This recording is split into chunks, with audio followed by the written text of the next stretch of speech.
we tell you what impact the Vols national championship will have on their program for the foreseeable future. Coop, what do people need to do? Cooper Mays here.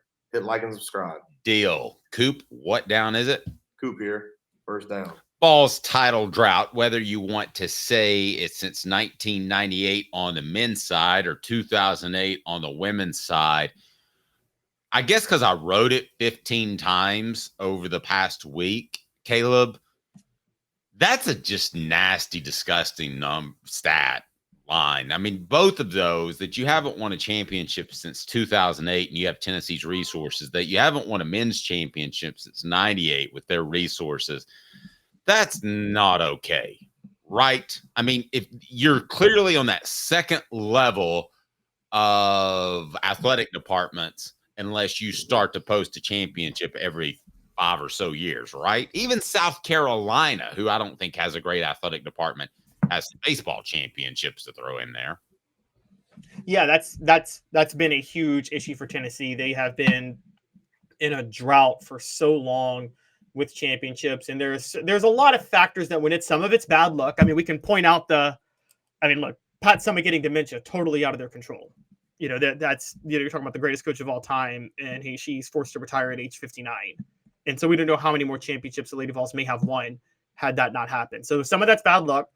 A lot of it is self-inflicted. Mismanagement of resources, really bad hires, attrition of athletic director after athletic director. And I mean, we talk about the decade of dysfunction. I mean, and that's how you get to where you were. And yeah, they struggled for a while. The 20 teens is going to be probably known as the worst decade in Tennessee athletics history. I mean, let's just call it what it is. And Jeremy Pruitt, you guys say whatever you want about Jeremy Pruitt, but when Tennessee beat Indiana you're going to laugh at this, Dave. Tennessee beat Indiana in the Gator Bowl to end the 2019 season. It was like the second day. It was on January 2nd, 2020. Jeremy Pruitt celebrates in the locker room and says, the 2020s will be the decade of the Vols. Turns out he might have been right about that. He just wasn't going to be a part of it. Little recruiting info that's going to be a part of this is I'm going to spin that here in a second after second down, Coop. Cooper Mays here. Second down. All right. Is the Peyton Manning curse finally over? They won a championship. There shouldn't have been a curse anyway, but the saying was they're always going to lose if he's in attendance because he lost to Florida while he was at Tennessee. Are we done with that now? Is it officially over? Yes. By the way, that curse broke in 2022 when he was at the Tennessee-Alabama game and showed up on College Game Day. I totally agree. Peyton Manning made a great point about this because he made a joke about they say I'm the curse. And he's like, maybe they were just really bad when I was attending the games. And I'm like, yeah, that's more the truth of it. Well, that's true, but Peyton doesn't need to be aware that he's a potential curse topic. He is so self-concerned with how he is viewed. Don Self State Farm is concerned with how you get your claim. Customer service still matters. For 40 years. They built their business on taking care of their customers in the greater Chattanooga area, Collegedale and Noodlewall, 423-396-2126, or go to donself.net. Again, donself.net, right down below. donself.net. What down, Coop? Tennessee center Cooper Mays here. Third down. All right. So are we now over the number one overall seed is a bad thing in college baseball? Because I will tell you this, I still think this is such a random sport and you have to get so lucky in so many ways.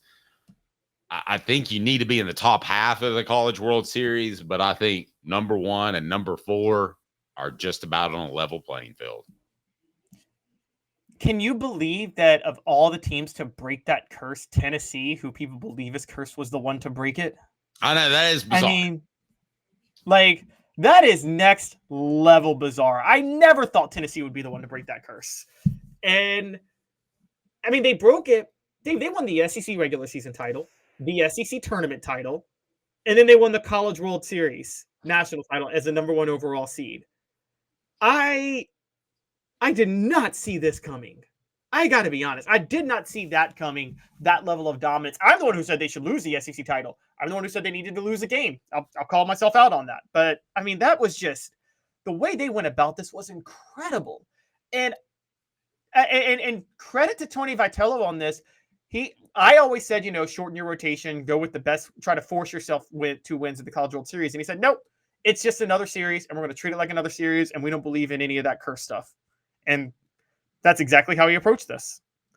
Last down. All SEC center Cooper Mays here.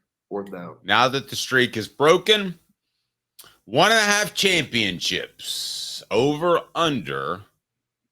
Tony Vitello wins at Tennessee. Yes, he's going to win another national title. No. He's going to win another national title. Over, under is 1.5. Over, because he's already got one. Well, no, I'm sorry. Over, under from this point forward is 1.5. 2.5 I'm going to go under. I'm going to go under. I think one more, but it's so hard to win a national championship in college baseball. I mean, who's the last coach to win 3? I'll tell you what, we'll do the research on that and get that to you. I'm going to put that as a poll question. Am I getting too swept up in the moment, the recency bias to say Tennessee will win 2 more championships under Vitello? Is that crazy? I mean, I'm saying one, so it's not I really think he will. Really?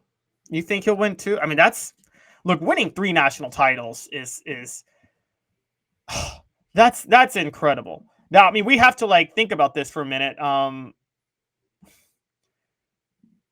I mean, I'm already on the Tony Vitello is on the men's side. On the men's side is the 2nd greatest coach in Tennessee Vols history behind only General Nealon. I mean, that's a safe bet, isn't it? Who would you have over him? Nobody. Nobody. I mean, well, did you say men's coach? Just making sure. Men's. Just men's. Yeah. Pat Summitt obviously is above him, but so we did put that on the poll question. Tennessee will win blank championships under Tony Vitello. 1 more, 2 more, 3 more. That's it. You get your 1. Enjoy it. And there's some part of me that wants to say enjoy it. Let's not look ahead too soon. I am incredibly happy, and I got a tip on this last week, and I didn't want to spread it out there because then Texas A&M or somebody else could have used it as they're already planning a championship event. Well, they are. Do you want to pull up the championship event news? Basically, they're going to take place in a parade. We'll get to some of the, I think it's on the website. We'll get to some of the specifics for those of you that might want to attend. But they were working on a parade and everything beforehand, and they're going to have a big celebration. And John Wilkerson is going to talk, and Danny White is going to talk, and all that's well and good. But kudos for just doing the dad blame right thing. Because do you know what the parade was like following the 1998 national championship team, Caleb? I do not. There wasn't one. There was no celebration. There was nothing. Nothing. Well, that partially is on Fulmer. And Fulmer said he actually calls this probably his biggest regret. And I give him credit for this because he's all about delivering results. But he didn't want to do a parade because I read a story about it. He was on the road recruiting the day after the national title game. He didn't want to, whatever you think about Fulmer, until about 2002, 2003, he had to be the most diligent recruiter that a football program ever had, right? I mean, he worked every day around the clock in recruiting. Well, I get that, but it shouldn't be Fulmer's call. It should be above his call. And if you can't make it, you can't make it. Sorry. Yeah, no, that's true. That's right. I don't think Fulmer wanted to be a part of a parade because he didn't want to lose ground recruiting. Well, but I would argue the parade would help you because you would get more publicity in recruiting than necessarily being in front of 1 or 2 or 3 or 4 or 5 prospects on a Tuesday evening. I don't think a national champion in college football needs more publicity. The publicity's out there. Nobody's going to be like, well, they had a parade, so now I'm going to commit to them. I disagree completely. I think it's a couple of more days. That's borderline. I'm sorry. That's borderline Maryland thinking their jerseys would recruit. I completely disagree. I think you're in another news cycle. You will see Tennessee as one of the top 2 or 3 stories on Wednesday having their celebration in Knoxville. And they were number 1 in the news cycle today in sports. So they'll be one of the top 3. No, I think another celebration. Now in football, I think it would have gotten you a couple more days. Nobody's going to forget that they're champions, but I don't know. I tune in and see parades, how many people show up. The fact that the Rams had approximately 38 people show up to their Super Bowl celebration. I mean, I like to see those sorts of things.